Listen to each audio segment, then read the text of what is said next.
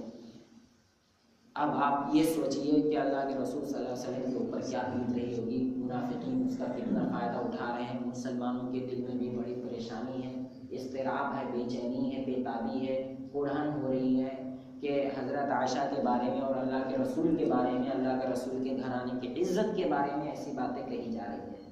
تو اس بات میں جو گرفتار ہوئے مسلمان بھی بغیر تحقیق کے، جیسے آج کل ہوتا ہے نا، کوئی بات کہہ دیتا ہے، لے کر اڑ جاتے ہیں، بس اڑ گئے، اس کو اڑا دیا تو اڑ گیا پورا. افواہ پھیل جاتی ہے، نمک 400 روپے کلو ہو گیا، اڑ گیا، بنیے کا ہو گیا فائدہ. کوئی یہ نہیں دیکھ رہا ہے کہ کیوں ہوا، کیا بات ہے، کیا اور دوسری جگہ بھی ایسا ہوا کہ بس اسی پر کوا کان لے کر گیا تو لے کر گیا. سب یہ پریشان ہے اپنے کام کے لیے، نہیں دیکھ رہے، ہاتھ رکھ کر دیکھ بھی لیں، کوئی فرق نہیں ہے.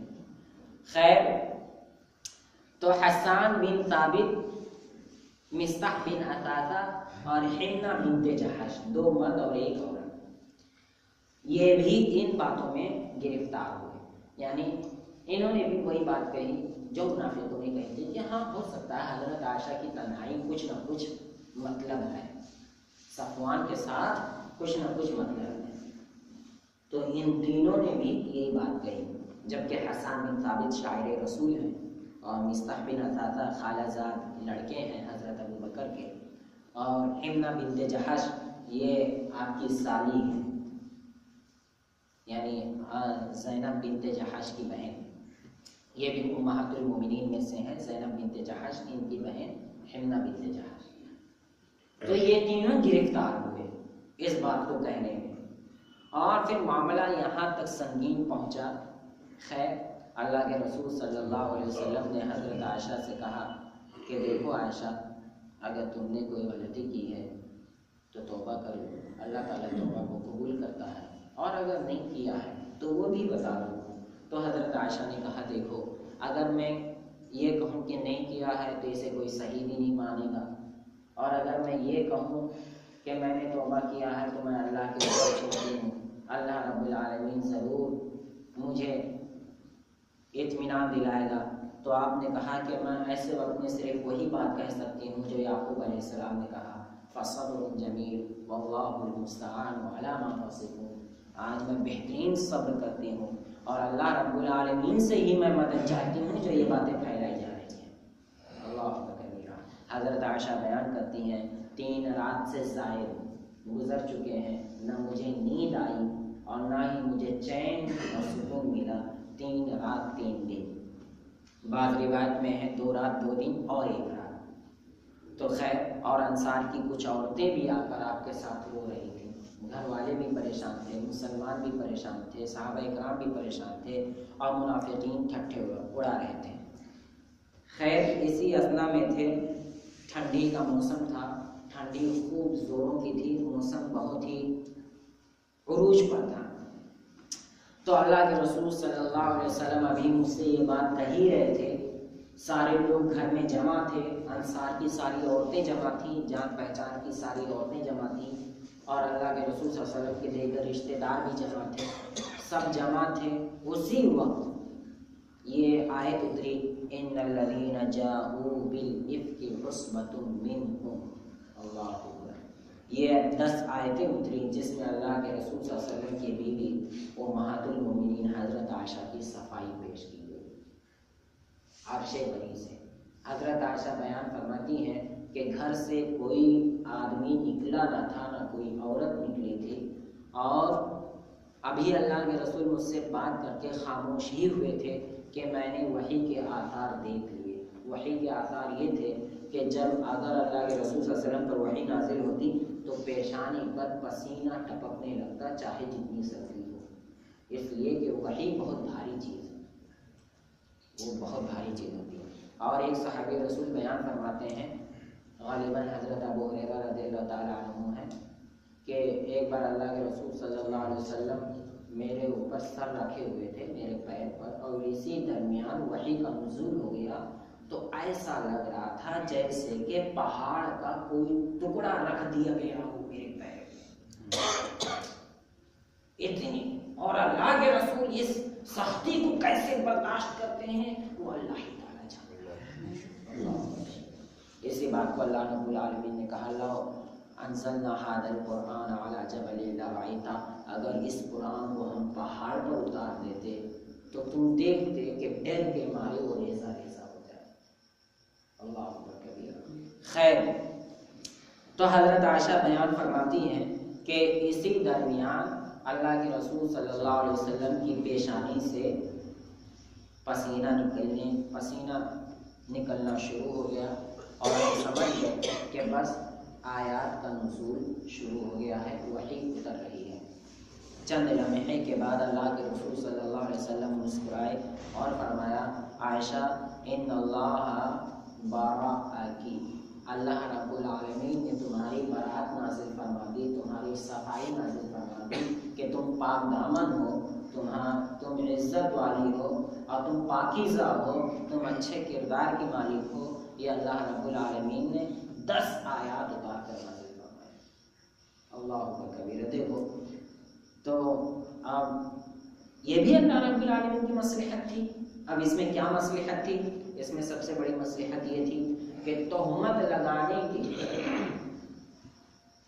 قصاص کو بیان کیا جائے، اور عبداللہ بن ابی بن سلول جس نے اس کو سب سے پہلے اس بات کو بھڑکایا تھا اسے آخرت میں کڑی سے کڑی سزا دی جائے، مسلمانوں کے اس کے احکام و مسائل کو بیان کیا جائے، اور پھر اللہ کے رسول صلی اللہ علیہ وسلم کو یہ بھی بتایا جائے کہ کتنی پریشانی و مشقت سے نبی بھی گزر سکتا ہے، نبی بھی کتنی بھی پریشانی مشقت سے گزر سکتا ہے۔ اور پھر اللہ کے رسول صلی اللہ علیہ وسلم کو مزید یہ 2 چند درجہ اور رتبہ مل گیا کہ جس طرح سے آپ پاک صاف ہیں ویسے ہی آپ کے امہات المؤمنین بھی پاک صاف ہیں، آپ کے لیے برات اتاری گئی، اور ہمیشہ کے لیے اب جب بھی جو قرآن پڑھے گا، سورہ نور پڑھے گا، سمجھے گا تو اسے چاہیے کہ وہ واقعہ عفق کو پڑھے گا اور حضرت عائشہ کی صفائی اور طہارت اور پاک دامنی کی گواہی دے گا۔ لیکن شیعوں کے نزدیک حضرت عائشہ وہ بہت برا سمجھتے ہیں، ان کا یہ کہنا ہے کہ امام غائب جب آئیں گے تو انہیں کوڑا برسائیں گے اور ان کے اوپر حد جاری کریں گے، اللہ تعالیٰ انہیں غارت کرے یا تو ہدایت دے۔ خیر، ان الذین جاؤوا بالافک عصبۃ منکم، تو تم لوگوں میں سے جن لوگوں نے بھی واقعی افک کو پھیلایا، یعنی حسان بن ثابت، مصطح بن عطاطہ، حمنہ بنت جحش، تو اللہ کے رسول صلی اللہ علیہ وسلم نے ان کے اوپر 80 کوڑے لگائے۔ کتنے کوڑے لگائے؟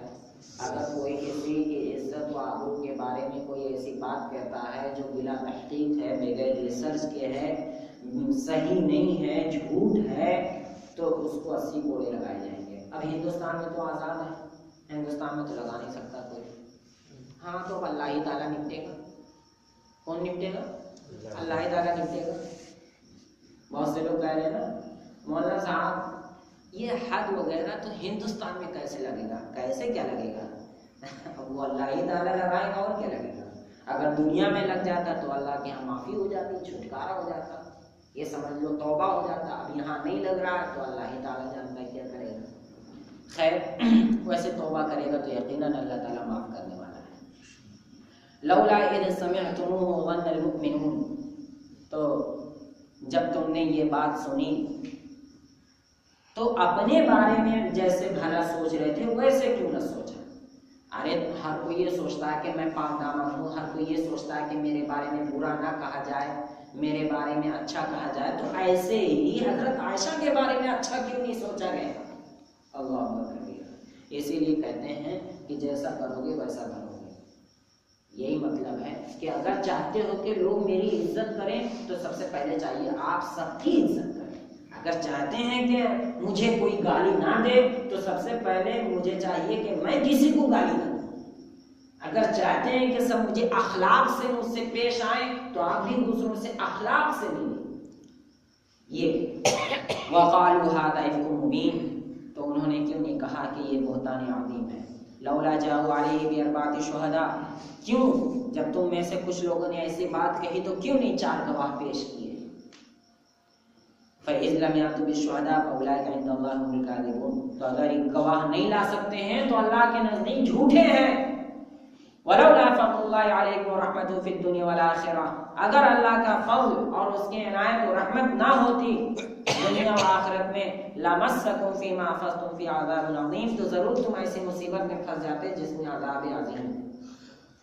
اس تلقون بألسنتکم، جب تم نے ایسی بات اپنی زبان سے کہی، وتقولون بأفواہکم، اور اپنے منہ سے کہی، ما لیس لکم بہ علم، جس کا تمہیں خود علم نہیں ہے، جس کی تمہیں معلومات نہیں ہے، جس کی پیورٹی تمہارے پاس نہیں ہے، جس کی کلیئرٹی تمہارے پاس نہیں ہے، تو ایسی بات اپنے منہ سے کیوں نکالتے ہو؟ آج دیکھ لو سماج میں صرف اسی وجہ سے برائی بہت سی پھیلی ہوئی ہے، دشمنی ہے، حسد ہے، جلن ہے کہ وہ میرے بارے میں برا کہہ رہا ہے، میری پیٹھ پیچھے برائی کرتا ہے اور میرے بارے میں برا سوچتا ہے. اور ہمارے ادھر بھی بہت سے ایسے مسلم گھرانے ہیں، حقیقت کو چھوڑ کے خاص طور سے ایسے موقع پر جھوٹ بولا جاتا ہے. سب سے زیادہ رشتہ جب لگتا ہے، لڑکی صحیح ہے کہ نہیں، لڑکا صحیح ہے کہ نہیں، اگر وہ اس کے رشتہ دار کا تو ڈاکو بھی ہو تو خوب پالش لگا کے بتاتا، ارے بہت سمجھدار ہے، بڑا کماتو آدمی ہے، ارے بڑا کاریگر آدمی ہے. کاریگر آدمی وہ تو وہ پھنستی ہے جو اس کے پاس آتی ہے، تو بعد میں انور ہوتی ہے. تو بھائی صاف صاف بتا دیا کریں. اور کسی کی لڑکی کے بارے میں بھی ایسے کہا جاتا کہ بھائی لڑکی میں جو کمی ہو بتا دیں، کچھ نہیں پتہ کیا چلتا ہے بعد میں، لڑکی کو کچھ کم ہے، لڑکی کے اندر کوئی عیب ہے تو دشمنی ہوتی ہے. اور کچھ لوگ تو ایسا ہوتے ہیں جو قسم کھا کے رکھتے ہیں کہ صحیح بات تو نہیں بتانی ہے، قسم کھا کے رکھتے ہیں. جیسے پوچھ لوگ کئی لوگوں سے کتنے عمر کے لیے ہوگی تو یہی بتاتے ہیں ہوگی 16 سال کی. اور تم کتنے عمر کے ہو؟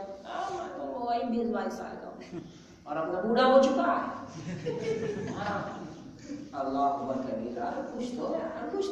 اب جب وہ ظاہر سی بات ہے آپ نے جو بات بتائی اور وہ بات اس میں نہیں پائی جاتی ہے تو فتنہ ہے، دشمنی ہے، لڑائی ہے، طلاق ہے. آپ نے بتایا لڑکا بڑا کماسود ہے اور شادی ہونے کے بعد سال بھر سے کام پر ہی نہیں گیا تو کیا ہوگا؟ لڑائی ہوگی. لڑکا بڑا کاریگر ہے، بہت پڑھا لکھا ہے، بی اے میں پاس ہے، اور پتہ چلا ارے بھائی بی اے میں پاس ہے تو جاؤ نوکری کرو. ارے تو پاس ہو جب تو کرے، وہ تو بول دیا نا صرف ویسے. بہت چلتا ہے یہ تو، آپ لوگ سب سے زیادہ جانتے ہوں گے. خیر آپ لوگ تو مارکیٹ میں بھی رہتے ہیں اور اپنے یہاں پر بھی رہتے ہیں، میں تو پردیسی آدمی ہوں، مجھے کیا معلوم. خیر اللہ تعالیٰ ہم سب کو صحیح بولنے کی توفیق عطا فرمائے. وَتَحْسَبُونَهُ هَيِّنًا، اور لوگ اسے معمولی سمجھتے ہیں، حالانکہ اللہ کے نزدیک بہت عظیم ہے، یعنی بہت بڑی بات ہے کسی کے بارے میں کہنا. وَلَوْلَا إِذْ سَمِعْتُمُوهُ قُلْتُم مَّا يَكُونُ لَنَا أَن نَّتَكَلَّمَ بِهَٰذَا سُبْحَانَكَ هَٰذَا بُهْتَانٌ عَظِيمٌ، اور جب تم نے ایسی بات سنی تو ایسا کیوں نہیں کہا کہ ہمیں ایسی بات کہنا ہی نہیں چاہیے، تم نے یہ کیوں نہیں کہا. اور سبحانک ھذا بہتان عظیم، اور اللہ رب العالمین پاک ہے، بہت ہی پاک ہے، اور یہ بہت بڑا بہتان ہے. یعنی اللہ تعالیٰ پاک ہے کہ رسول کی بیوی کو ایسی حالت میں رکھے یا ایسی بدکار لوگوں کو رسول کی زوجیت میں رکھے. اللہ تعالیٰ اس سے پاک ہے. پاک لوگوں کو ہی پاک لوگ ملتی ہیں.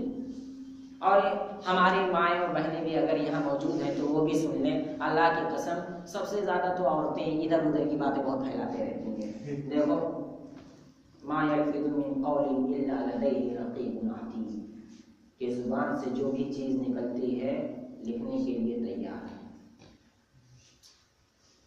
اور مجرمین جب دیکھیں گے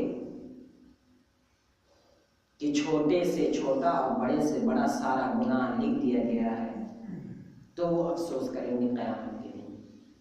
تو اے میری ماں اور بہنوں اور میرے بھائیوں بزرگوں، اپنی زبان پر ہم سب لوگ لگام لگائیں. ہر وہ بات کہنے کی کوشش نہ کریں جن کے بارے میں ہمیں خود نہیں معلوم، ہمیں اس کی تحقیق نہیں ہے، ہمیں اس کی خبر نہیں ہے، اور ہم کسی کے بارے میں برا نہ سوچیں کسی کے بھی بارے میں. اس کے بارے میں نے گزشتہ درس میں بھی بیان کیا تھا.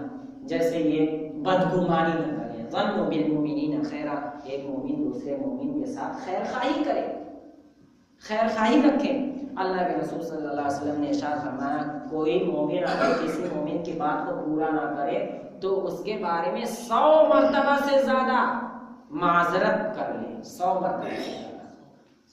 اس بات کو میں بتا چکا ہوں۔ جیسے یہی ہے کہ ہمارے آصف بھائی ہیں، کاشف بھائی ہیں، الحمدللہ لگے رہتے ہیں، لیکن چند دنوں سے اگر نہ دیکھوں یا یہ کہ جو بات انہوں نے کہی تھی وہ بات میں پوری نہ دیکھوں تو میں ان کے اوپر بھڑک جاؤں، ایسی کوئی بات نہیں۔ اس سے پہلے پوچھیں، حال چال لیں، کچھ کہنے سے پہلے۔